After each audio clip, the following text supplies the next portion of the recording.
Nell. Here are the splits. Why Builder Gel Misk not be the gel for them? Aftercare and Jules not. Oh wait, that's actually Jules, not Tools. That's fine. Pilling nails off card, douging them. Afar toe up toe more. Work from home and you W.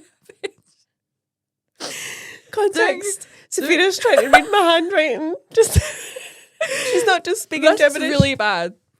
No, really bad. No, don't show anyone. Guys, it's November. Is it? It is November. And your birthday's past. Happy birthday. Wait, And it's my birthday this year. Guys. it's not your birthday today? No, mine is on a Thursday. Fun fact, because we're both born in 1997, our birthdays fall on our day of birth this year. So the day we were born. So I was born on the first day. It's my birthday. And it's my birthday. No, stop. Gonna get cancelled. Welcome back to Knobs Pod. October is over. We're officially in November. It's officially Christmas season. Guys, November. I'm not gonna lie, I'm like Christmas obsessed. I hate it. I come from a Muslim family, so I should not be like so like I love Christmas, but I just do. I love it. I love a roast dinner. I love everything. I love everything about Christmas. I come from a Catholic family and I hate Christmas. Funny that. I mean, I don't hate it. I'm not like, bah, humbug. But I hate how much money people have to spend. And I hate all the effort. I hate the weather. It's freezing. But amazing time for nail techs. Busiest time of year. Mm-hmm. Yeah. I I like Black Friday. like Black Friday too. I don't like myself around Black Friday. Oh, no. It's like stressful to work on Black Friday, but also you get some good deals. No, like I'm feral on Black Friday. Like I spend too much money. It's not good. But I'm like very FOMO person, so I'm like I need to get the deals. Yeah. Oh, maybe we should do an episode about like how to prepare for Black Friday. Yeah. I think though a lot of brands have fake Black Friday. Yeah, they started too early. They started too early, but the deals are not actually good deals. No. When we had that meeting about what our deals were during Black Friday, I was like, oh, this is really good. Yes. But we only do 2 sales a year, to be fair. Big sales. This one is going to be the biggest sale ever. Can we say that now? Mm-hmm. Okay. Well, we've gone and done it now, haven't we? Yeah, it's going to be really good, guys. So maybe start building up your wish list right now. Mm. But anyway, we digress. Welcome back to this is episode of Knowledge Pod, and the episode is things that you should educate your clients on as a nail tech. That's what it is. Yeah. I'm gonna Because change it. coming, and I thought about this episode very recently, when I started talking to people about my job and telling them things that I've learned here, and I realised that they also don't know what I was talking about. Mm-hmm. And the example of this was when I said to Sophie, did you know that an infill is just like getting your nail, like they take off pretty much the whole nail and then they put them on again? I didn't know that. Yeah. And I felt really silly for thinking that, but then she was like, it's not. And we had a full discussion, and then she went to our nail tech and she was like, can I get an infill, please? I just realised I'm like sitting over here. Hey. I hope that you guys were able to hear all of that. She went back and got an infill, and it changed her life, and now she will just go for infills. But neither of us would ever think to book that because we didn't know what they were. And had a nail tech ever said that to me, I probably would have been going more frequently to them and not biting off my nails and not destroying my nail health and etc. etc. Me too. I would actually argue that I was scared to book an infill or get an infill because I just didn't know. And people fear the unknown. That's perfectly natural. Yeah. But what also happens when you're working in industries where you offer services to people is you do get stuck in a loop where you assume that everybody knows everything, and you forget to go the extra mile sometimes and explain things to clients. Like, for sure, when I was doing lashes full time, I had crazy shifts. I was a very, very busy lash tech, working morning, day, night. I was not taking the time to explain to people what an infill was and how many lashes they needed left to get one, or how to book one, or blah, blah, blah. So we're not saying this to be on nail tech's cases. Like, you're not educating your clients. It's just a healthy, polite reminder that some people don't know this stuff. And actually, getting your clients to come back for infills and educating them this way is going to make you more money. Yeah, it's definitely. I feel like all these points is going to make you more money because not just things like that. It's going to make you more credible. Yep. At some of the points, and your clients will feel like they know exactly what they're booking in for, and you'll develop a better relationship with them. And a reminder to not get too comfortable in your business. Mm-hmm. I'd say maybe honestly the best way to do this is it kind of when you think about it the way I said, how would you show someone where your appointment is, like where's your salon, like literally film a video and have it under a story called How to Find Me. Yep. You could literally have stories like what's an info, what's this, what's that, maybe one about yourself, thinking from like a marketing point of view. I would love to book in with nail tech that has stuff like that. Yeah. But it's easy to get stuck in the loop and the rut and forget to do stuff like that because you're doing the nails, you're doing the cleaning, you're doing the admin, you're your social media manager, you're doing everything. So it's like trying to find time to make that extra effort to make your business better and elevate. You could sit for an hour and just like have a list of things that you want to do and just chop them up and then have them for like a year. You literally don't need to post them all in one day. Yeah, these are just excuses that I feel like I would come up with. Yeah. Like, I don't have the time to do all that shit, but actually... I get it, but we need to hold you accountable. Sorry. Yeah, it would have elevated my business so much more if I took the time to do these little things. And then in the long run, it's more profitable for yourself. And I'm saying videos, but that's just because I'm comfortable being on camera. Like, if you don't feel comfortable doing that, you can just put up a story with plain text. Yeah. Simple as that. Simple as. So... that's kind of the main one, isn't it? It's educating clients about infills or rebalances, which it's a difficult one because when I seen the word rebalance, I was very frightened by it because it's, I don't know why, but it's a scary word and I would never book in for that. Like, what's a rebalance? But I know I don't get it. It doesn't really make sense. But actually, when you're educated about what it means, it makes perfect sense. So this is why consultations are something that me and Saphira go on and on and on about. A consultation isn't making you money, okay, sure, but it is an opportunity for you to educate the client and also come to a mutual understanding about what that client needs on their nails. So you can take time during the consultation process to explain to them not only what they can book in for to begin with, but thereafter as well, and how they're going to maintain their nail journey going forward. A rebalance and an infill should be the same thing. So there's a lot of myth about infills, which is obviously what Sophie thought and what you thought, and probably what I thought as well at some point.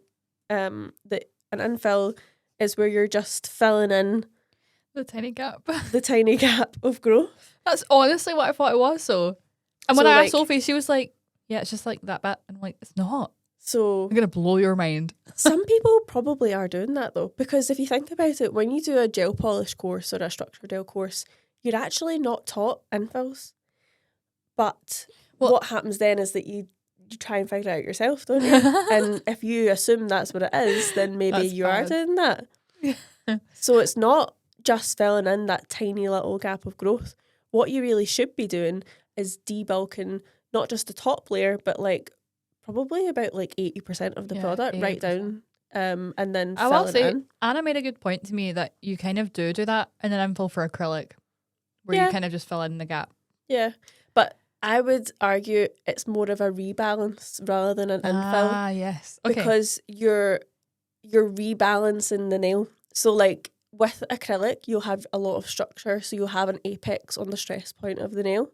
So as the nail grows out, that stress point, that apex is moving further up, which is going to make it not balanced anymore. Mm-hmm. So can you see that on my nail? How like that apex is up there where it should be down there on the stress point, which means it's more likely to break now because it's unbalanced. So if you're going to rebalance the nail, you're going to have to file that off and put the apex back where it should be.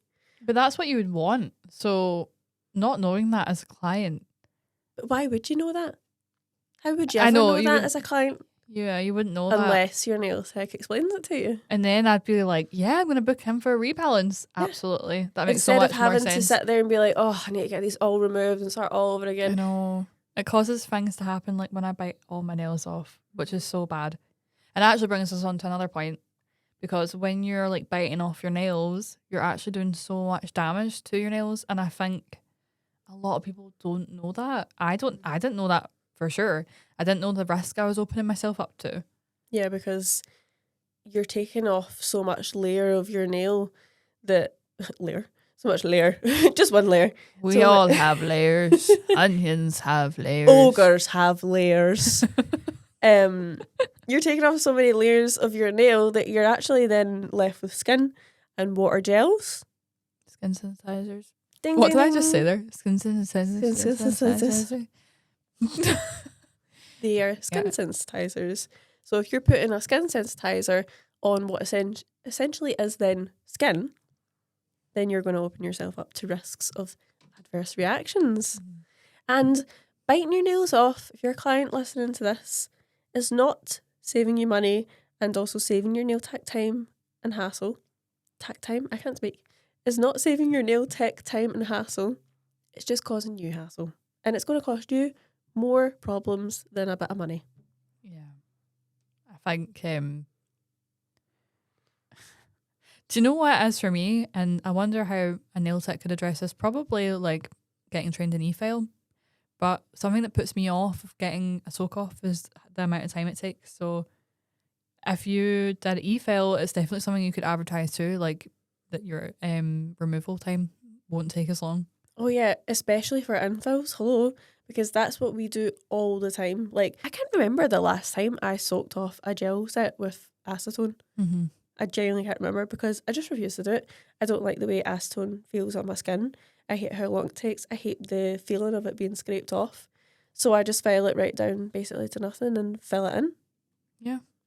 So imagine you have clients in that exact same position where they can't be bothered getting removals. They think they're doing themselves and you a great favour by chewing them off, but they're really not because they could just be getting a file off. Yeah. But you And don't an know these infill. things, and I only know this because I work here. Mm-hmm. The So things you it's learn, and The things you learn. The things you learn. I wonder if Becca's going to listen to this episode.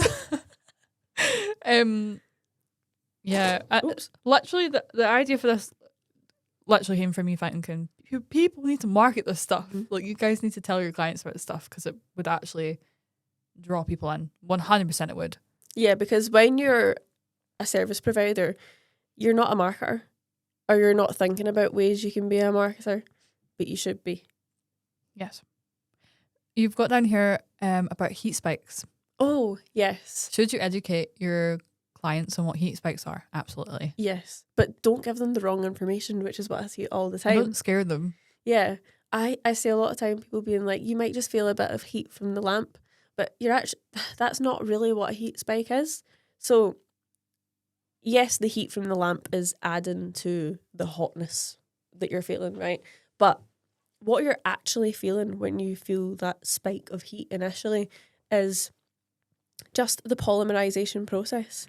So that will happen whether you're getting a set of nails like gels, or you're getting like a tooth gem, or like a bit of composite bonding on your teeth, or even a set of acrylics. Acrylics doesn't require a UV lamp, but you can still feel that heat spike from the polymerization process, which is the molecules bonding together. They cause an exothermic reaction. Well, is it an exothermic reaction?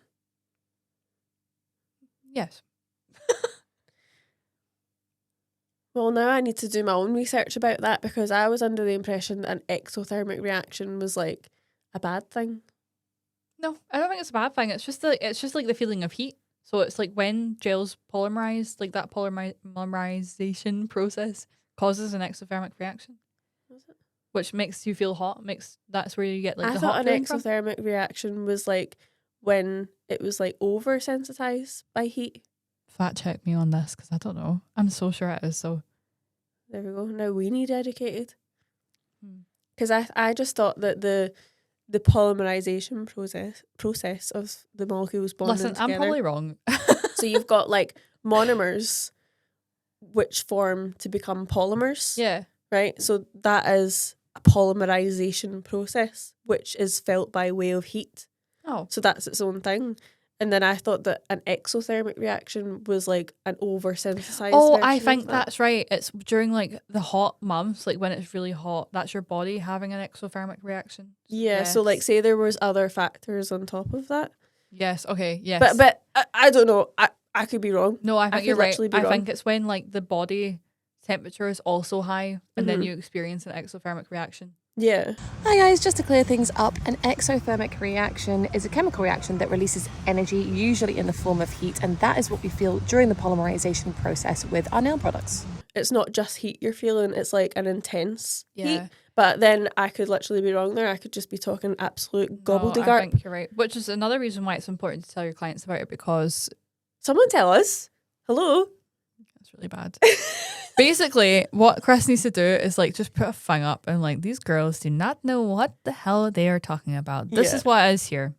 Fact check I know us. I know that we are definitely right in saying that the heat is the polymerization process. Yeah. Exothermic reaction, I'm not too sure about. Someone fact check us on that.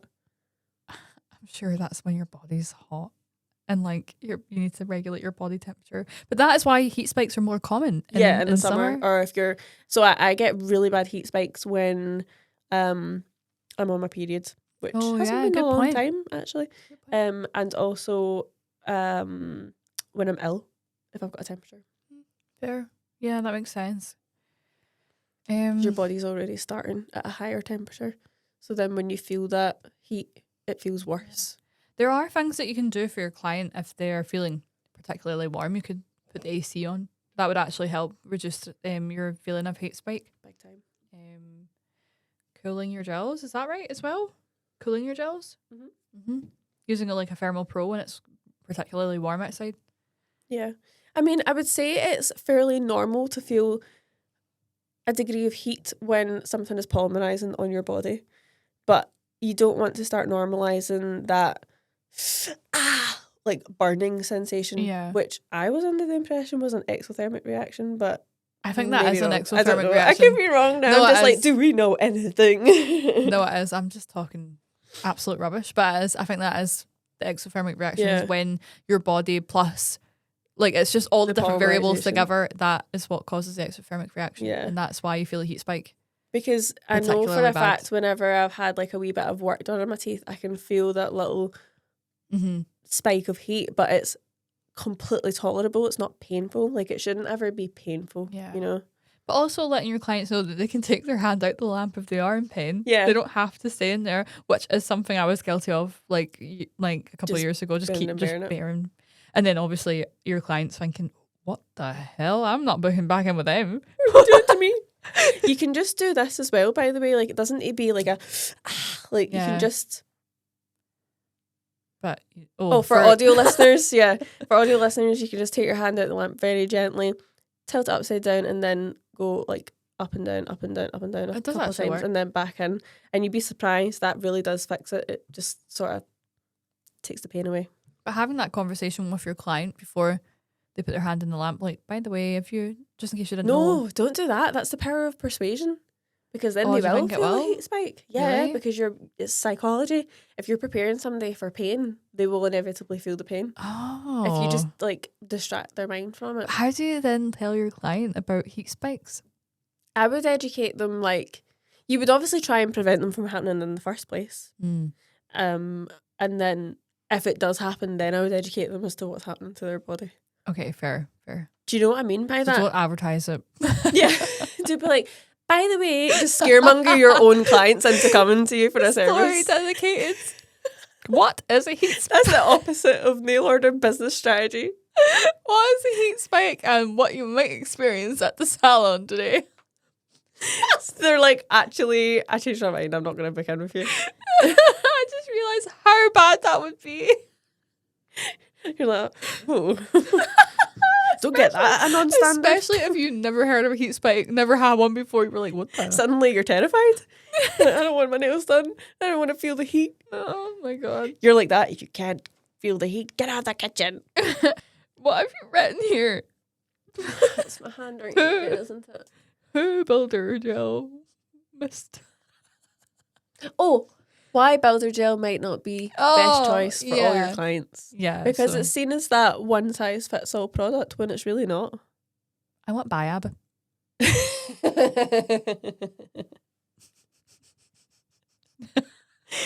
That used to happen all the time. Or we just get people coming in to the shop even and telling us that their clients just come in like, I want Biab. We still get that. Yeah. We still get that. But then you need to Biab educate is- the client again. Biab is a brand. Like, it's not It's a trademarked name Yeah. by a brand that is not us. But someone else. that brand is really good to market to the end consumer. So that's why people It's do because that. I think it's the celebrity endorsement I think so too. does that. So, you know, like the Molly Mays of the world. Hailey Bieber, Yeah, they all probably get Biab.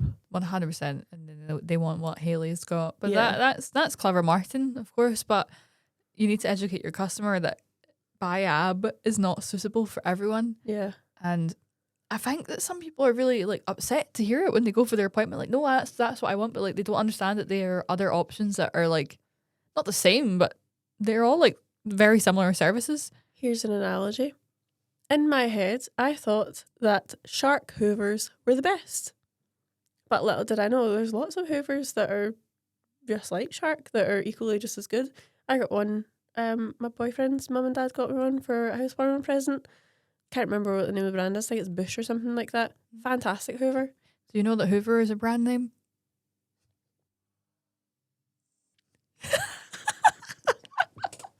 So it is. Well, shit. Touche. That's so funny. Vacuum is what I meant to say. It is actually the perfect analogy, wouldn't you know? Turns out that is the perfect analogy. Yeah. I I think can't believe I just done that. it's so funny. But I am still going to continue to call it a hoover. Yeah, no, I will And always call it customers are Hoover. still going to ask They're you for gonna- yeah, Biab, they're even gonna if call you it don't Biab have forever, Biab. yeah. It's true.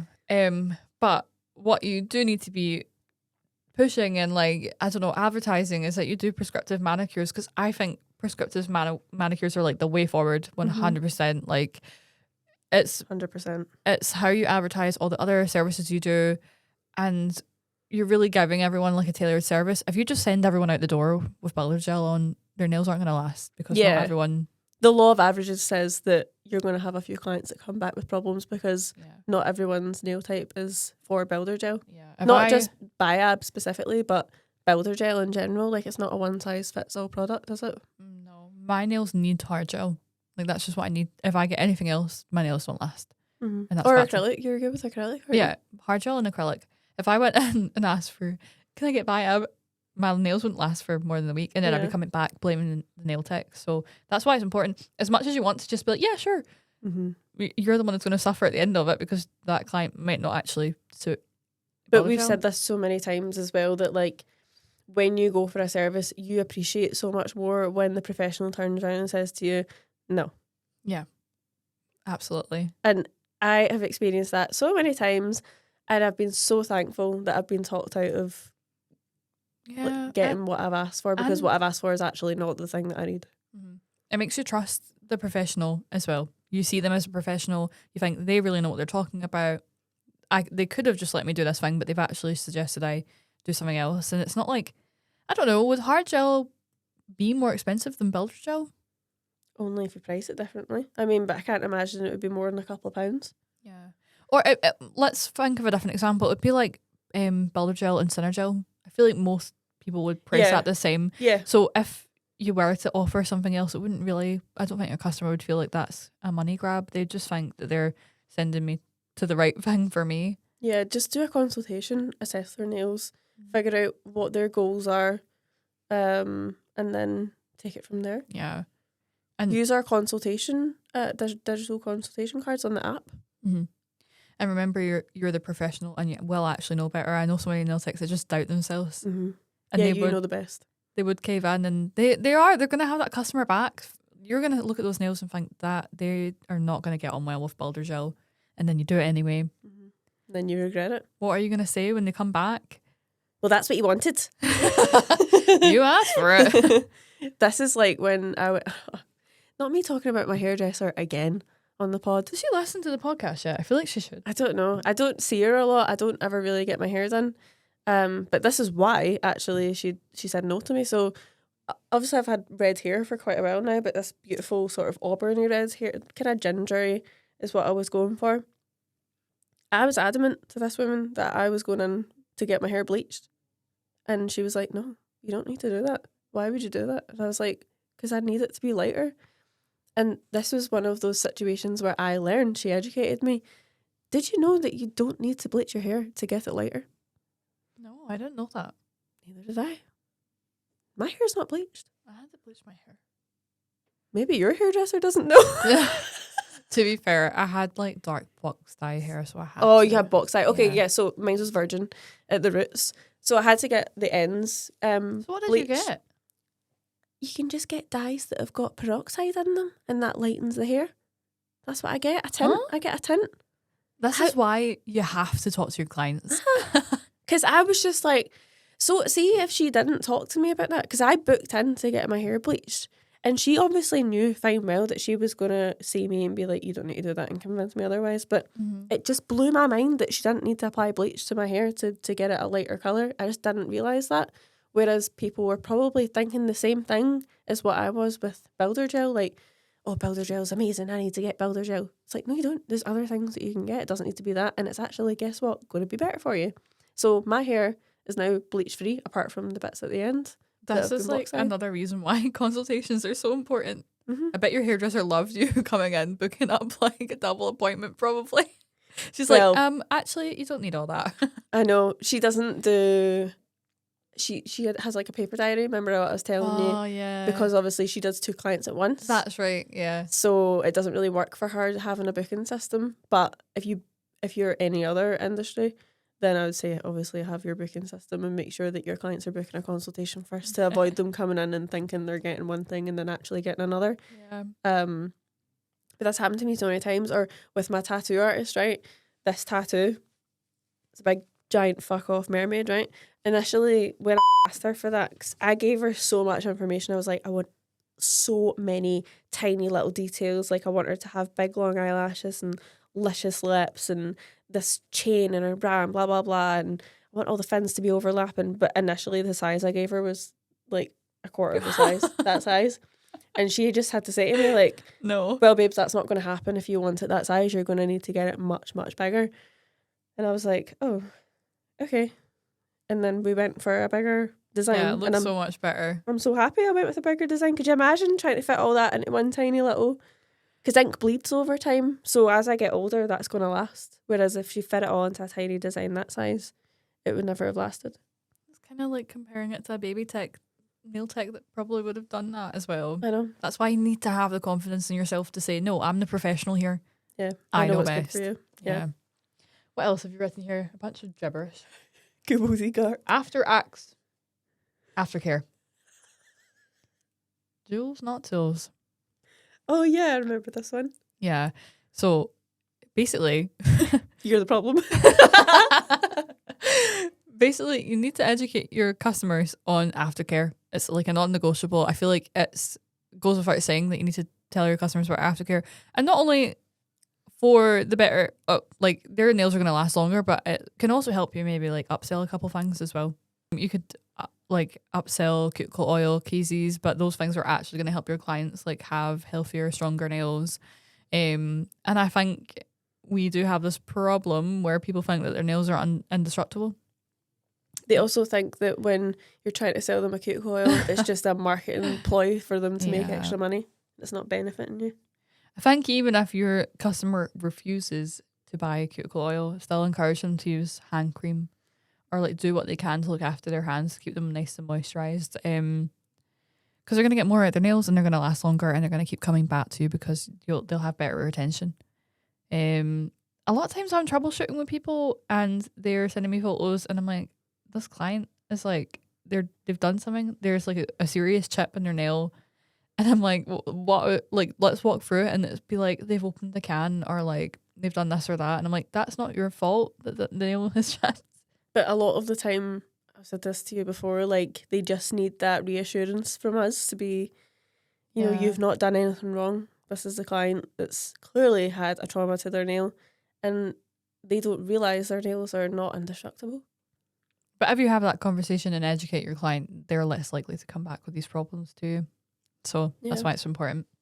How would you go through aftercare with a client? So say you've just finished my nails. Oh my goodness, these are so beautiful. Thank you, Saphira. That's great. How much do I owe you? And then $1 million. oh my goodness, what a bargain for this. Okay, good question. You're like, before we even get to the price, let's talk aftercare. What are you going to tell me? Okay. This is a really good question because I'm actually like, you need to do this. But then I'm like, I don't know. So it's not easy. it's not easy, is it? So make sure that you're keeping your hands nice and moisturized, that you are oiling your cuticles every day. How do I do that? Buy one of my cuticle pens. You could buy one of my. How do I oil them though? You could. What do you mean? Like, how do you oil? Like, physically, how? Well, if you were to buy a pen, like on your cuticle, underneath the nail, then what? Massage it in. Mm-hmm. Yeah. Very thoroughly.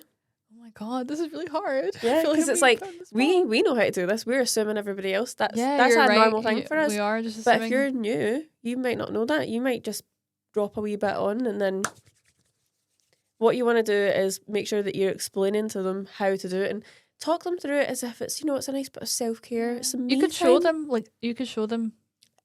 do they'll it be for like, them. oh, that smells amazing. It's like the new garlic scented cuticle oil. Mamma mia, where do I buy such a thing? And then you're like, well, actually, I sell these. You can buy one for just £8. And it's going to last you the full month until your next appointment. This is also why I say to try and get matching hand sanitizer and cuticle oil.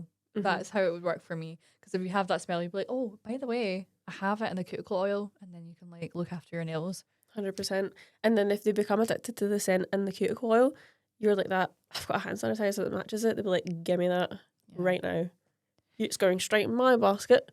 But in terms of like protecting your nails, I feel like I just need to say, depending on your service maybe, but all nails, you need to protect them. So make sure that you're being gentle with your nails and not trying to like open anything with them or I don't know, being delicate with them. How would you word that? Especially like if they have a typing job, like what would you say? Don't type. Like you can't say that, but I would say like just be aware that your nails are jewels, not tools. They are there to look pretty. They're a decoration.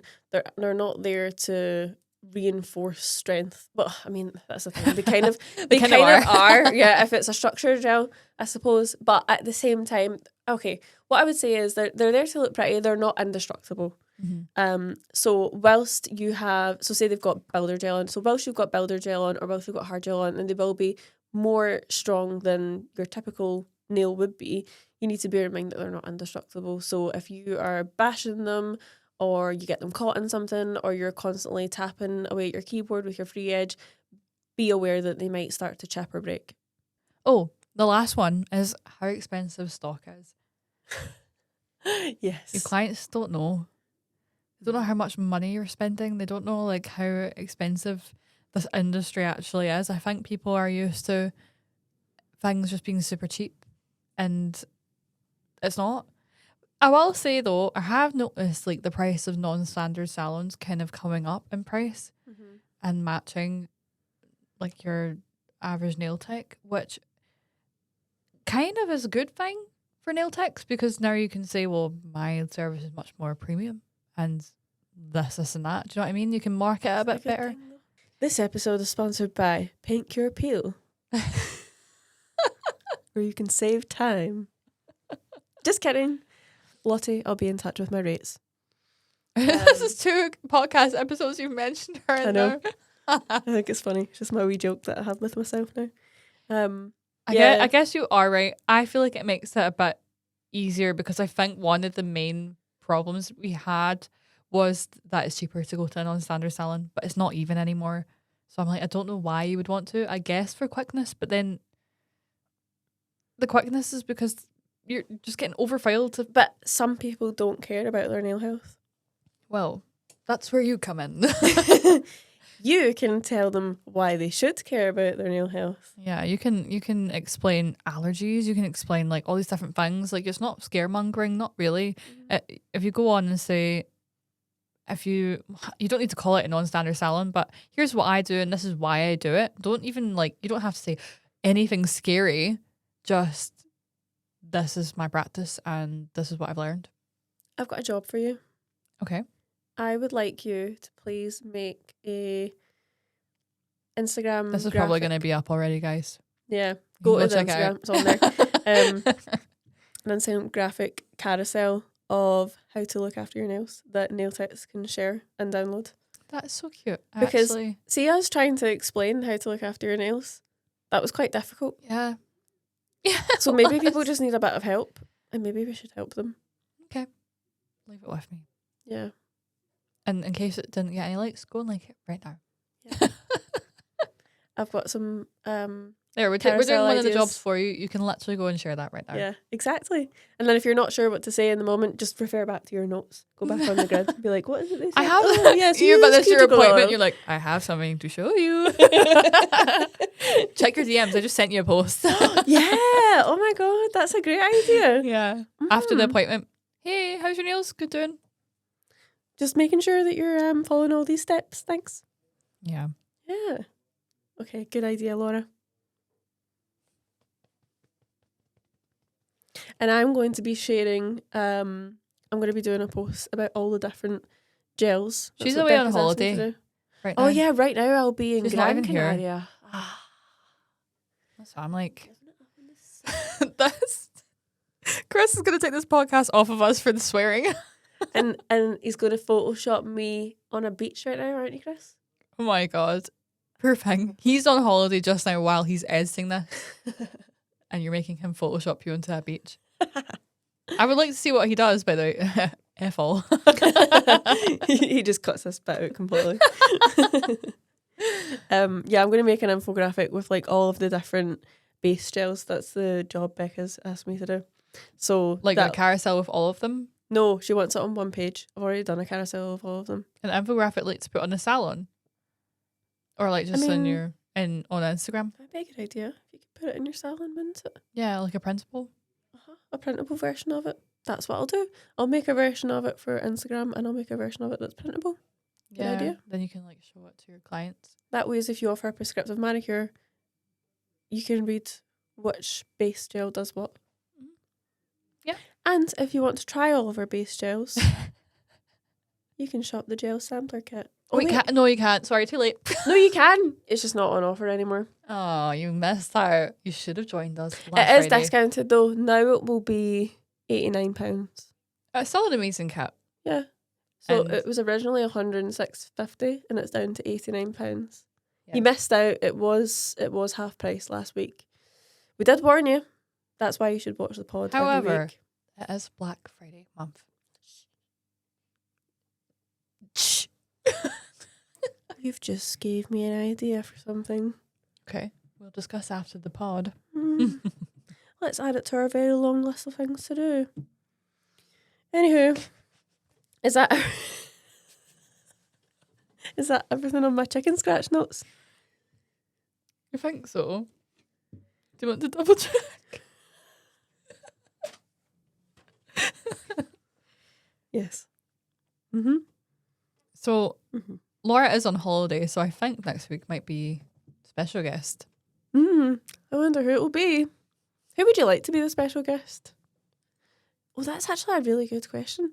Who do you want to see as a guest on the podcast with us? If it could be anybody, literally anybody, who would it be? I can't wait to see what everyone has to say. I feel like the comments are going to be Well, unhinged. Somebody realistic that we could actually get on the pod. Okay, never Like, mind. don't be They're like not gonna Post be Malone, unhinged. you know.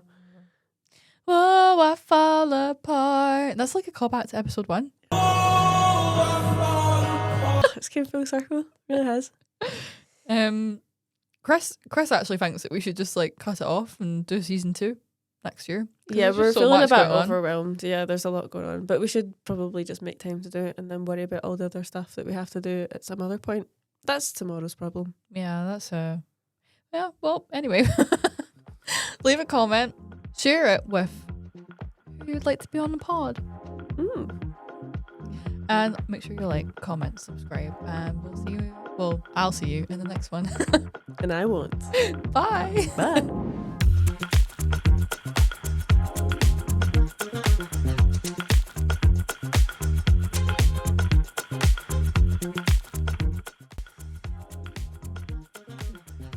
Do you think that we could get away with just sleeping up here for like an hour? Do you know, they probably wouldn't notice. Could you?